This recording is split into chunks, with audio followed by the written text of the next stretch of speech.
Students, motion chapter का आज हम अगला लेक्चर देखेंगे 6।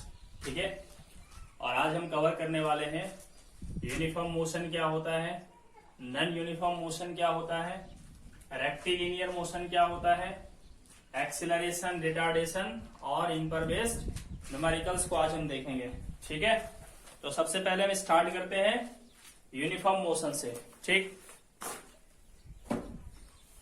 ये यूनिफॉर्म मोशन कोई नई चीज नहीं है। जो डेफिनेशन यूनिफॉर्म स्पीड की होती है सेम वही डेफिनेशन यूनिफॉर्म मोशन की होती है।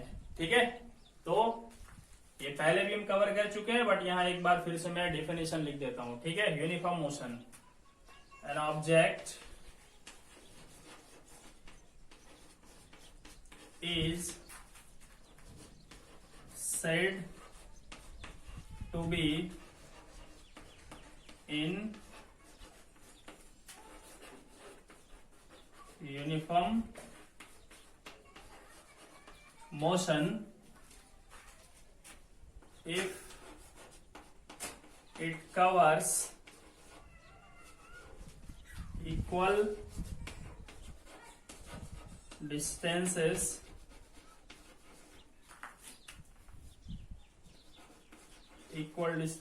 in equal time interval।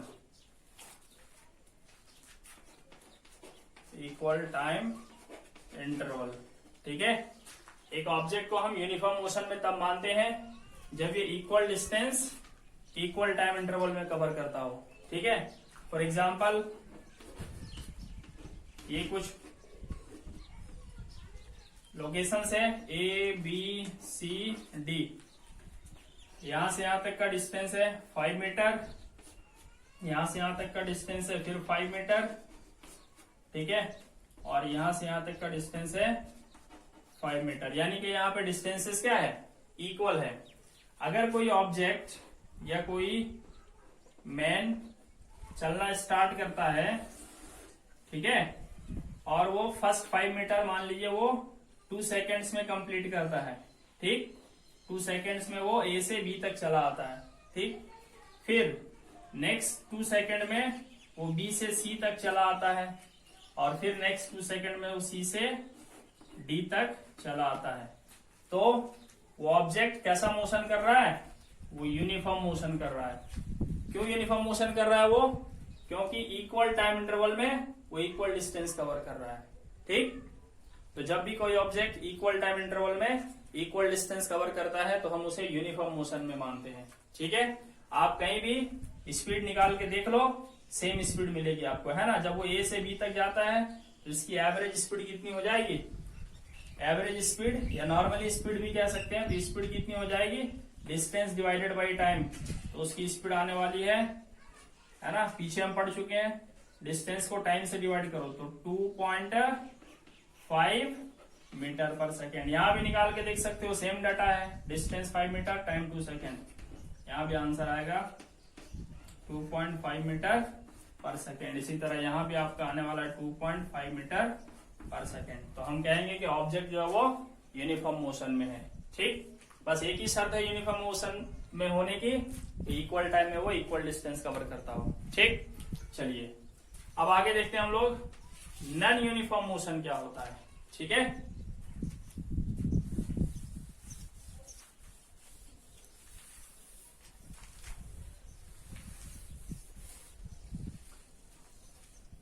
Non uniform motion में क्या होता है, हमने पढ़ा था यूनिफॉर्म वेलोसिटी, है ना, या यूनिफॉर्म वेलोसिटी को हम कांस्टेंट वेलोसिटी भी कहते हैं, है ना।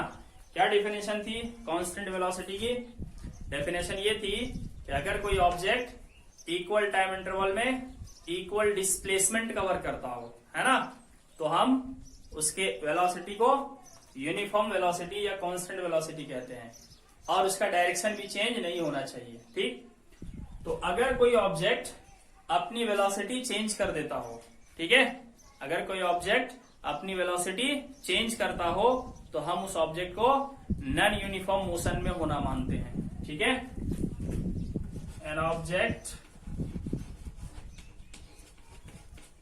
is said to be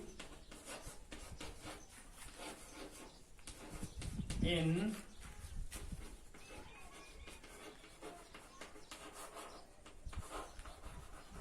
non-uniform motion if it changes its velocity। ठीक है, अगर कोई ऑब्जेक्ट अपनी वेलोसिटी चेंज करता है तो हम उसके वेलोसिटी को उसके मोशन को हम नॉन यूनिफॉर्म मोशन मानते हैं। ठीक है, चलिए इसको थोड़ा एक एग्जांपल से समझ लेते हैं। ठीक, सपोज करते हैं एक पॉइंट है ए, एक दूसरा पॉइंट है बी और एक तीसरा पॉइंट है सी। ठीक है, एक ऑब्जेक्ट यहां से चलना स्टार्ट करता है ए से और ए से चल के वो जाता है बी तक। ठीक है, तो जब वो ए से बी जा रहा होता है उस समय उसकी स्पीड होती है 2 मीटर पर सेकेंड और वो जब तक यहां से यहां तक गया तब तक उसने अपना डायरेक्शन चेंज नहीं किया। ठीक, अब आगे क्या किया, वो आगे जाकर के उसने अपना डायरेक्शन चेंज कर लिया। ठीक है, वो 2 मीटर पर से स्पीड वही रखा। ठीक है, यानी कि वेलोसिटी का मैग्नीट्यूड वही है ना, वेलोसिटी का मैग्नीट्यूड 2 मीटर पर सेकंड यहाँ भी, 2 मीटर पर सेकंड यहाँ भी, लेकिन उसने अपनी डायरेक्शन बदल ली। पहले वो उधर जा रहा था, अब इधर जाने लगा, तो ये मोशन नॉन यूनिफॉर्म मोशन कहलाएगा। ठीक है, एक और एग्जांपल लेते हैं। चलिए मान लेते हैं एक ऑब्जेक्ट ए से चलना शुरू करता है, बी में आता है, सी में आता है, फिर डी में आता है। जब वो ए में था तब उसकी वेलोसिटी का मैग्नीट्यूड था 0 मीटर पर सेकेंड।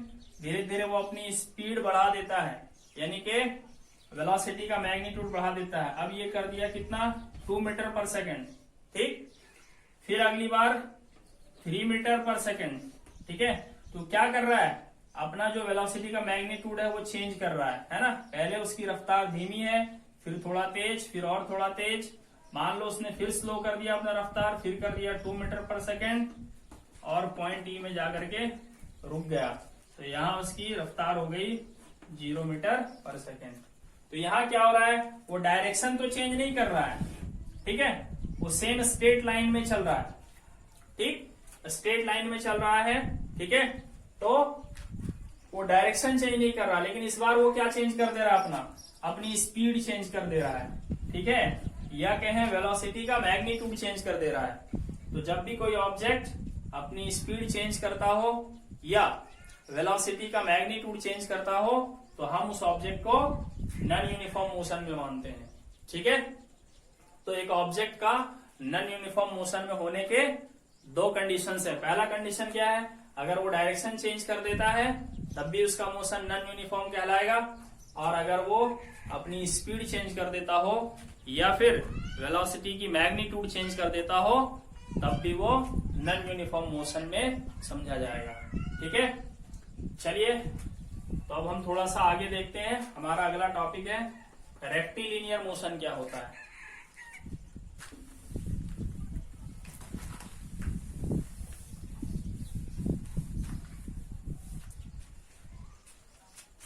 देखिए, रेक्टिलिनियर मोशन का बड़ा सिंपल सा एग्जांपल है, हम समझ सकते हैं इसको। जैसे कोई पेड़ है, उसमें एक फ्रूट पका हुआ है, जब वो फ्रूट टूट के नीचे गिरता है तो क्या बिल्कुल स्ट्रेट गिरता है वो? यस, एकदम सीधा गिरता है। तो ये रेक्टिलिनियर मोशन का एग्जांपल हो गया। ठीक है, मतलब जब कोई ऑब्जेक्ट स्ट्रेट लाइन में मूव करता हो, है ना, और वो अपनी जो है ट्रैक चेंज नहीं करता। कहने का मतलब है अगर वो ईस्ट में जा रहा है तो ऐसा ना कि वो नॉर्थ में मुड़ जाए।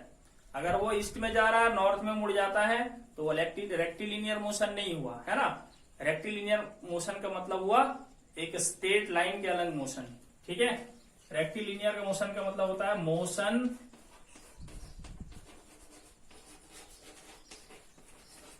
along a straight path. ठीक है, अगर कोई ऑब्जेक्ट स्ट्रेट पाथ में चलता है तो उसका मोशन कहलाएगा रेक्टिलिनियर मोशन। अब यहाँ एक कंफ्यूजन होती है बच्चों को, चलो उसको दूर कर देते हैं। मान लेते हैं ये एक पाथ है, ठीक है, बिल्कुल स्ट्रेट पाथ है, सीधा रास्ता है।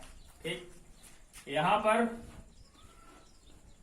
कोई चल रहा है, बिल्कुल स्ट्रेट लाइन में चल रहा है वो, ठीक है, तो क्या ये रेक्टिलिनियर मोशन कहलाएगा? यस, ये रेक्टिलिनियर मोशन कहलाएगा क्योंकि ये स्ट्रेट पाथ में चल रहा है। ठीक, अब मान लो चलते चलते यहां आया और यहां आकर के वो टर्न हो गया, ठीक है, वापस उधर जाने लगा जिधर आ रहा था। ठीक है, तो इस बार उसने क्या किया, डायरेक्शन उसने बदला जरूर है ना। पहले अगर इस डायरेक्शन में हम ईस्ट माने, वो पहले ईस्ट में जा रहा था, तो अब चूंकि वो डायरेक्शन बदल लिया तो अब वो किधर जाने लगा, वेस्ट में जाने लगा, लेकिन उसका पाथ स्ट्रेट ही है ना, एक ही लाइन के अलग वो चल रहा है, सेम स्ट्रेट लाइन के ही अलग चल रहा है, चाहे वो सीधा इधर जाए या सीधा इधर आए, ये दोनों ही रेक्टिलिनियर मोशन कहलाएगा। ठीक है, तो रेक्टिलिनियर मोशन में अलाउड है कि वो जा सकता है और बिल्कुल 180 डिग्री से वापस भी आ सकता है, ये भी रेक्टिलिनियर मोशन ही कहलाएगा। ठीक, तो आगे अब हम जितने भी न्यूमेरिकल्स बनाएंगे या इस चैप्टर में, मोशन चैप्टर में जितने भी हमारे क्वेश्चंस होंगे वो ज्यादातर रेक्टिलिनियर मोशन के ही होंगे। ठीक है, कुछ कुछ छोड़ करके। चलिए, तो क्लियर है ना, रेक्टिलिनियर मोशन का मतलब motion along a straight path. चलिए नेक्स्ट, अब हम देखते हैं एक्सेलरेशन क्या होता है।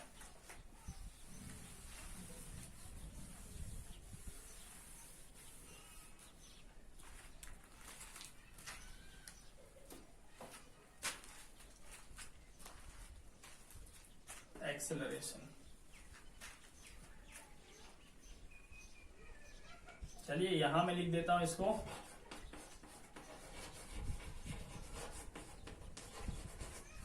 इसको स्मॉल ए से रिप्रेजेंट किया जाता है। एक्सेलरेशन क्या होता है, आइए डिफाइन कर लेते हैं फिर बताते हैं।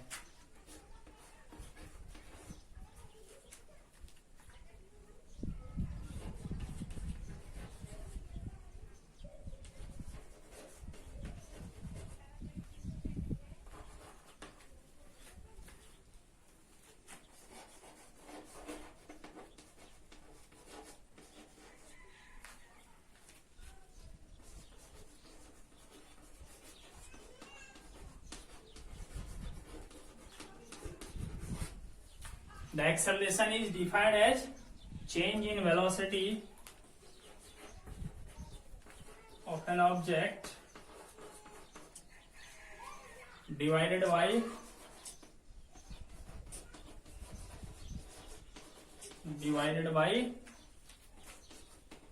time taken।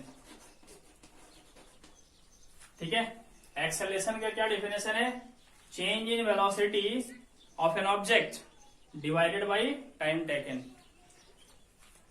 Acceleration equal to formula हो जाता है change in velocity divided by time taken.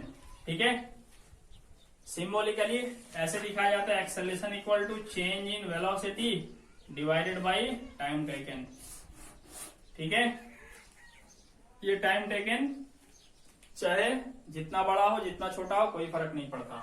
ठीक है, अब एक्सेलरेशन एक वेक्टर क्वांटिटी है। ठीक है, it is a vector quantity. ठीक है, यानी कि इसका मैग्नीट्यूड भी होता है और डायरेक्शन भी होता है। ठीक, अच्छा इसकी एसआई यूनिट क्या हो जाएगी,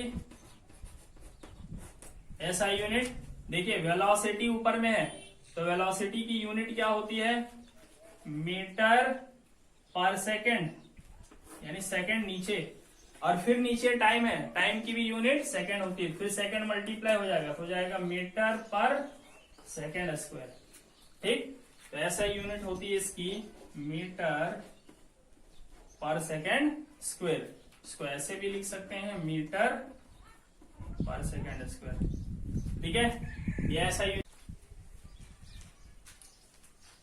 एक्सेलरेशन को एक और तरीके से डिफाइन किया जाता है। ठीक है, एक्सेलरेशन का एक और डेफिनेशन है,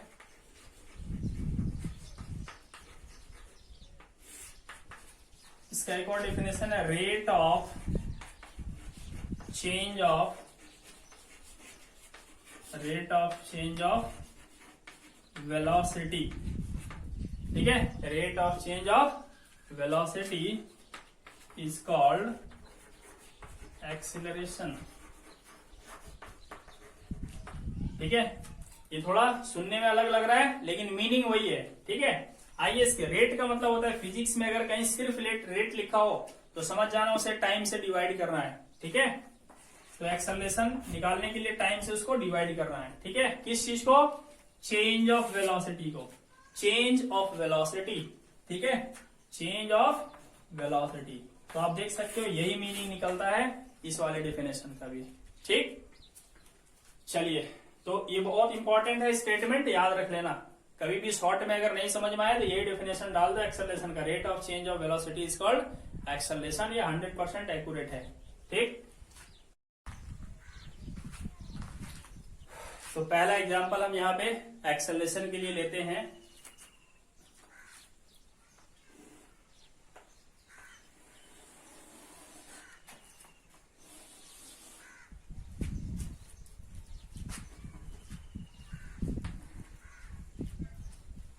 मान लेते हैं ये एक स्ट्रेट पाथ है और इस पाथ के किसी पॉइंट पे एक व्हीकल है, ये ईस्ट की तरफ जा रहा है। ठीक है, ईस्ट की तरफ जा रहा है ये।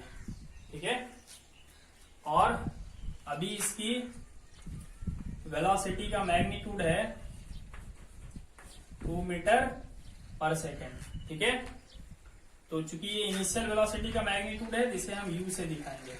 ठीक, अब ये क्या करता है, कुछ टाइम बाद, है ना, कुछ टाइम बाद इस जगह पे पहुंच जाता है बी पे। ठीक है, और अभी भी इसका डायरेक्शन किधर है? ईस्ट की ही तरफ है। ठीक, और यहां पर आके इसकी स्पीड हो जाती है 8 मीटर पर सेकेंड। ठीक है, स्पीड नहीं कहेंगे, वेलोसिटी का मैग्नीट्यूड। ठीक है, और फाइनल वेलोसिटी है चुकी है तो इसको हम v से दिखाएंगे। ठीक है, तो 8 मीटर पर सेकेंड से ईस्ट की तरफ। तो यहां हो क्या रहा है, इसका वेलोसिटी चेंज हो रहा है क्या? यस, चेंज हो रहा है। डायरेक्शन तो चेंज नहीं हो रहा है, यहां भी ईस्ट की ही तरफ जा रहा है, यहां भी ईस्ट की ही तरफ जा रहा है, सेम डायरेक्शन में अभी वो चल रहा है, लेकिन उसके वेलोसिटी का मैग्नीट्यूड यहाँ चेंज हो गया है ना। यहाँ ये चल रहा था 2 मीटर पर सेकेंड से, यहाँ ये चल रहा है 8 मीटर पर सेकेंड से। ठीक है, और इसके लिए मान लेते हैं जो टाइम लगता है वो है 4 सेकेंड्स। ठीक है, 4 सेकेंड लग जाते हैं इसे अपना वेलोसिटी का मैग्नीट्यूड 2 मीटर से बढ़ाकर 8 मीटर करने में। ठीक है, तो क्या यहाँ एक्सेलरेशन प्रोड्यूस हुआ होगा? यस, बिल्कुल प्रोड्यूस हुआ होगा, क्योंकि यहाँ पे वेलोसिटी का मैग्नीट्यूड चेंज हुआ है। जब भी वेलोसिटी का मैग्नीट्यूड चेंज हो या डायरेक्शन चेंज हो तो समझना कि ऑब्जेक्ट में एक्सेलरेशन प्रोड्यूस हुआ है। तो कितना एक्सेलरेशन प्रोड्यूस हुआ होगा? तो एक्सेलरेशन इक्वल टू क्या होता है? Change in velocity bye time taken. तो चेंज इन वेलोसिटी का मतलब final velocity minus initial velocity bye time taken. तो फाइनल वेलोसिटी कितना है? 2 मीटर पर सेकेंड ईस्ट की तरफ, और यहां पर कितना है? 8 मीटर पर सेकेंड ईस्ट की तरफ। ठीक है, डिवाइडेड बाई कितना टाइम लगता है इसे? 4 सेकेंड। ठीक है, तो देखिए ईस्ट ईस्ट सेम डायरेक्शन में है, है ना, ये भी ईस्ट है, ये भी ईस्ट है, डायरेक्शन सेम है। तो जब डायरेक्शन सेम हो ना तो हम सिंपली उसे जोड़ सकते हैं या घटा सकते हैं। ठीक है, तो यहाँ सॉरी मैंने यहाँ डाटा गलत पुट कर दिया, v इक्वल टू 8 है तो यहाँ 8 डालेंगे। ठीक है, और u इनिशियल वाला 2 है तो हम यहाँ 2 डालेंगे। ठीक, तो हम इसे सिंपली सब्ट्रैक्ट कर देंगे। 8 माइनस 2 तो कितना हो जाएगा 6 और डिवाइडेड बाई 4, तो 6 को 4 से डिवाइड करेंगे आएगा 1.5 मीटर पर सेकेंड स्क्वायर, और डायरेक्शन किधर रहेगी, इसकी ही तरफ रहेगी। ठीक, बात समझ में आ रही है। तो जो डायरेक्शन वेलोसिटी का होता है वही डायरेक्शन एक्सेलरेशन का भी होता है। ठीक, चलिए एक और एग्जांपल लेते हैं हम लोग। ठीक है, लेकिन इससे पहले एक और टर्म हम जान लेते हैं, रिटार्डेशन।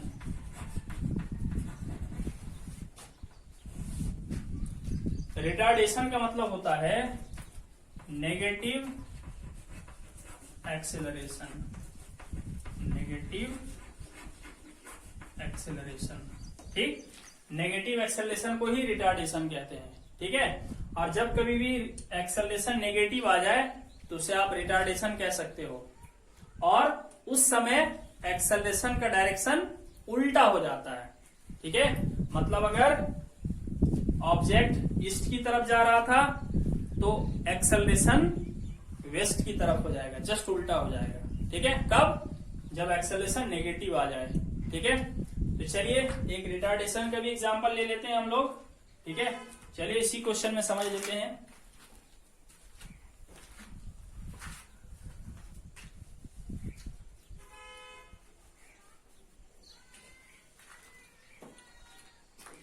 मान लेते हैं शुरू में इसकी वेलोसिटी का मैग्नीट्यूड था 10 मीटर पर सेकेंड। अब ये ब्रेक अप्लाई करता है। ठीक है, तो ब्रेक अप्लाई करेगा तो इसका वेलोसिटी का मैग्नीट्यूड धीरे धीरे घटने लगेगा।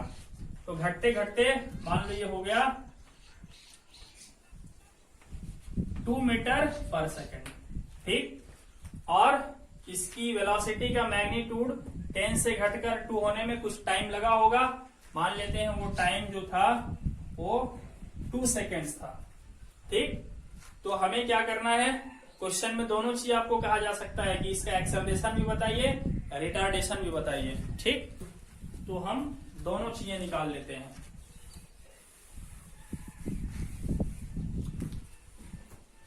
ठीक है, इसका हमें एक्सेलरेशन भी बताना है और रिटार्डेशन भी। तो जब भी एक्सेलरेशन या रिटार्डेशन निकालना हो पहले हम एक्सेलरेशन ही निकालते हैं। ठीक है, इवन डायरेक्टली रिटार्डेशन भी पूछे तो भी हम एक्सेलरेशन ही निकालेंगे। तो एक्सेलरेशन निकालेंगे हम लोग। एक्सेलरेशन बराबर क्या होता है, final velocity minus initial velocity divided by time taken. ठीक, फाइनल वेलोसिटी कितनी है, फाइनल मतलब जो बाद में जो वेलोसिटी आई वो 2 मीटर पर सेकेंड है। डायरेक्शन ईस्ट की तरफ, डायरेक्शन एक ही बार हम बाहर लिख देंगे। ठीक है, और इनिशियल वेलोसिटी का मैग्नीट्यूड है 10 मीटर पर सेकेंड। ठीक, अभी भी शुरू में भी ये ईस्ट की तरफ ही जा रहा था, अभी भी ईस्ट के ही तरफ है, तो यहां पे क्या लिखाएगा, ईस्ट। ठीक है, टाइम कितना लगा, 2 सेकेंड लगा इसको। ठीक है, चलिए तो 2 माइनस 10 कितना हो जाएगा, -8 हो जाएगा, -8। और एक्सेलरेशन का यूनिट क्या होता है, मीटर पर सेकेंड स्क्वायर। किधर लिखा जाएगा, एलंग ईस्ट। ठीक, तो अब ध्यान दो, ये तो एक्सेलरेशन निकल गया। ठीक, अब हमें रिटार्डेशन लिखना है, तो रिटार्डेशन कैसे लिखेंगे, बस एक्सेलरेशन निकल जाने से रिटार्डेशन निकालना आसान हो जाता है। रिटार्डेशन में क्या करेंगे, साइन चेंज कर देंगे, माइनस है तो प्लस कर देंगे, 8 मीटर पर सेकेंड स्क्वायर। ये रिटार्डेशन हो गया, और डायरेक्शन उल्टा हो जाएगा, ईस्ट है तो वेस्ट की तरफ। ठीक, यानी कि इसका स्पीड चेंज हो रहा है, और चेंज होने का टेंडेंसी क्या है, यानी अगर लगातार वो ब्रेक मारता ही रहे तो धीरे धीरे ये रुक जाएगा। ठीक है, रुक जाएगा वो। ठीक, तो इसकी टेंडेंसी है कि ईस्ट की तरफ ना बढ़े, है ना, एक्सेलरेशन का टेंडेंसी है कि ईस्ट की तरफ ना बढ़े। ठीक, चलिए एक दो क्वेश्चन और लेते हैं हम लोग।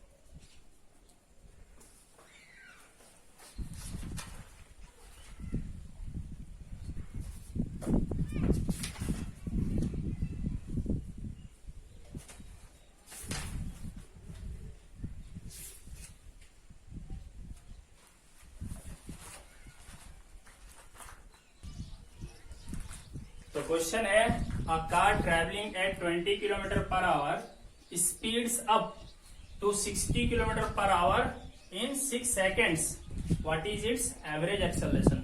देखिए यहाँ वर्ड यूज कर दिया एवरेज एक्सेलरेशन, उसका वही मतलब है जो एक्सेलरेशन का होता है। ठीक है, तो चलो हम लोग देखते हैं इसको सॉल्व करके।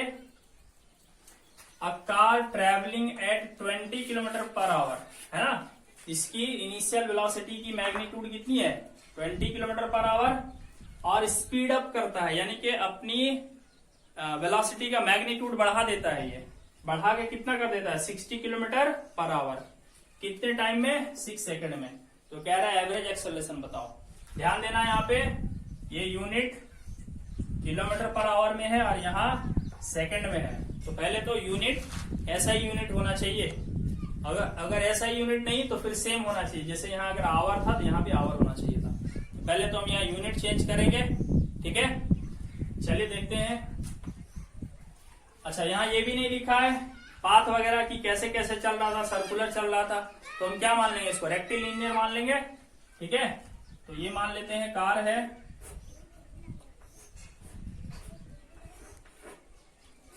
ये कार है और इनिशियल वेलोसिटी का मैग्नीट्यूड है 20 किलोमीटर पर आवर, 6 सेकंड तक ये चलता है, 6 सेकंड में ये बढ़ा देता है अपना स्पीड, या वेलोसिटी का मैग्नीट्यूड क्या है ये बढ़ा देता है, बढ़ा के कितना कर देता है, फाइनल वेलोसिटी का मैग्नीट्यूड है 60 किलोमीटर पर आवर।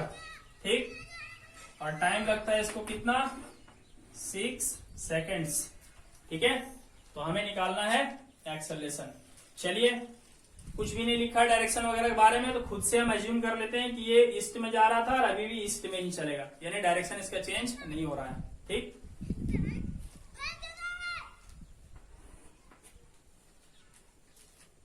तो एक्सेलरेशन इक्वल टू क्या होता है, final velocity minus initial velocity divided by time taken.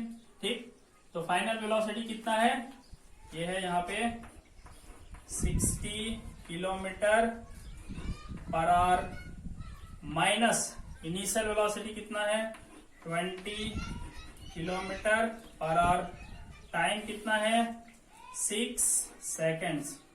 क्या हम इसमें से इसको सब्ट्रैक्ट करके डिवाइड कर सकते हैं 6 से? ऐसा बिल्कुल नहीं कर सकते, क्योंकि यहाँ यूनिट सेकंड है, यहाँ यूनिट आवर है, तो पहले तो यूनिट बदलना पड़ेगा हमें। तो चलिए हम पहले बदलते हैं 60 किलोमीटर पर आवर को मीटर पर सेकंड में। ठीक, कल मैंने बताया था कैसे बदलते हैं, आज शॉर्टकट बता देते हैं। जब भी किलोमीटर पर आवर को मीटर पर सेकंड में बदलना हो तो 5/18 से मल्टीप्लाई कर दीजिए। ठीक, 5/18 से मल्टीप्लाई कर दोगे तो ये बदल जाएगा मीटर पर सेकंड में। तो 6 10 जा 6 3 जा 10 5 जा, तो आएगा ये 50/3 मीटर पर सेकंड। इसी तरह आप बदल सकते हो, यहाँ पे 20 किलोमीटर पर आवर है, तो क्या करेंगे 20 को मल्टीप्लाई कर देंगे 5/18 से, तो ये सीधा बदल जाएगा मीटर पर सेकंड में। तो इससे कटेगा ये 2 9 जा और फिर तो 10 5 जा 50/9, ठीक है। तो 60 के बजाय यहाँ पे हो गया 50/3 माइनस 20 के बजाय अब लिखना पड़ेगा 50/9 और ओवरऑल डिवाइडेड बाई 6। यूनिट आएगी मीटर पर सेकेंड स्क्वायर, क्योंकि एक्सेलरेशन निकालते हैं हम लोग। तो बस इसको सॉल्व करना है और कुछ है नहीं। सॉल्व कैसे करेंगे? 3 और 9 का एलसीएम, 3 और 9 का एलसीएम क्या हो जाएगा? 9 हो जाएगा। 3 3 जा 9, 53 जा 100, 50 माइनस 9 1 जा 9, तो यहाँ पे 50। ये 6 जो है ऊपर चला जाएगा। ठीक, तो सॉल्व करेंगे। 150 माइनस 50 कितना हो गया? 100। 100 इंटू 6, 600/9। रुको, इसको यहीं शॉर्ट कर देते हैं ना। 3 2 जा 3 3 जा, तो 200/3 मीटर पर सेकेंड स्क्वायर। डायरेक्शन क्या होगी? तो जो इसकी इनिशियल डायरेक्शन थी वही रहेगी। ठीक है, तो लिख देंगे एलन, या लिखेंगे इन द इनिशियल डायरेक्शन। जिधर ये मोशन कर रहा था उधर ही, क्योंकि यहाँ कोई लिखा नहीं ईस्ट वेस्ट किधर जा रहा है। ठीक, चलिए एक और प्रॉब्लम ले लेते हैं हम लोग, जिसमें क्या है, मैग्नीट्यूड नहीं चेंज होगा लेकिन खाली डायरेक्शन चेंज होगा। तब एक्सेलरेशन कैसे निकालेंगे? ठीक है,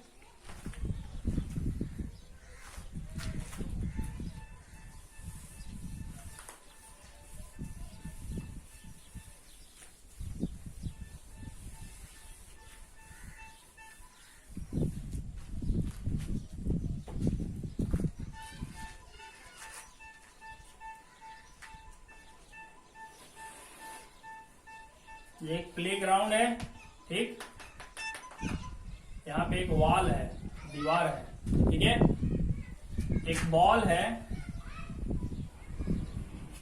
ठीक है, यहाँ नहीं लेता हूँ, थोड़ा दूरी पे लेता हूँ ताकि आप क्लियरली समझ पाओ। ये एक बॉल है।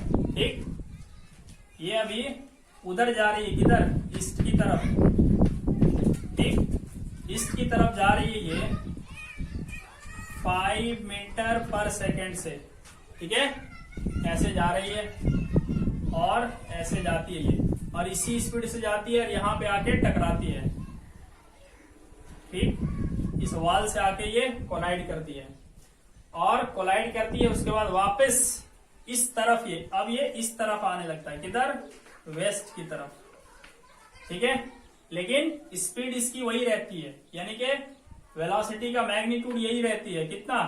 5 मीटर पर सेकेंड ही रहती है। यानी आई भी 5 मीटर पर सेकेंड से, गई भी 5 मीटर पर सेकेंड से। तो इसमें चेंज हुआ है लेकिन इसका मैग्नीट्यूड चेंज नहीं हुआ है। 5 से आया और टकरा के 5 से ही जा रहा है। तो यहाँ पे खाली डायरेक्शन चेंज हुआ उसका। ठीक है, ईस्ट में आ रहा था, टकराने के बाद वेस्ट।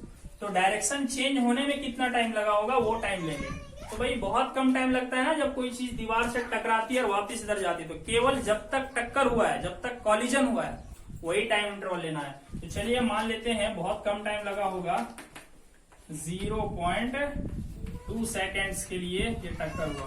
ठीक, तो अब हम एक्सेलरेशन कैसे निकालेंगे? तो पहले तो हम क्या लिखेंगे? Initial velocity. इनिशियल वेलोसिटी किधर हो गया?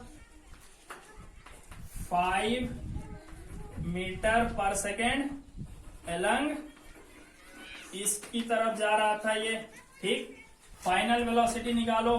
अब इसकी डायरेक्शन बदल चुकी है बट मैग्नीट्यूड वही है। कितना? 5 मीटर पर सेकेंड एलंग वेस्ट। तो अब देखो क्या है ना कि कभी भी दो चीज तभी सबट्रैक्ट होगा या तभी ऐड होगा जब उसका डायरेक्शन सेम हो। तो यहाँ तो डायरेक्शन सेम है नहीं, एक ईस्ट की तरफ है एक वेस्ट की तरफ है। इन दो चीजों को हम जोड़ नहीं सकते। लॉजिक ये है कि अगर हमारे पास एक मैंगो है, ठीक, प्लस 2 मैंगो है, तो हम इसे जोड़ देंगे।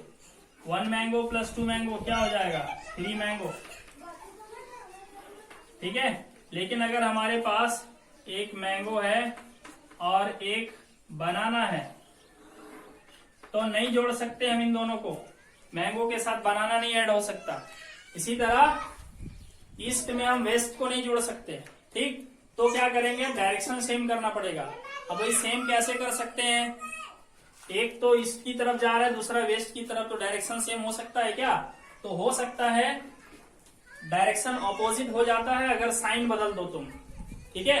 तो हम बदल देते हैं यहाँ पे, ठीक है। ये जो वेस्ट वाला है ना, इसी को हम ईस्ट लिख देते हैं, यहाँ माइनस लगा देना पड़ेगा। माइनस लगा देंगे तो अब ये हो गया 5 मीटर पर सेकेंड एलंग ईस्ट लिखा आएगा ये, ठीक है। तो ये अब सेम डायरेक्शन हो गया, इनिशियल वेलोसिटी का भी और फाइनल वेलोसिटी का भी, ईस्ट ईस्ट। अब हम काम कर सकते हैं, ठीक है, एक्सेलरेशन निकाल सकते हैं। तो एक्सेलरेशन इक्वल टू होता है v minus you by T, ठीक है।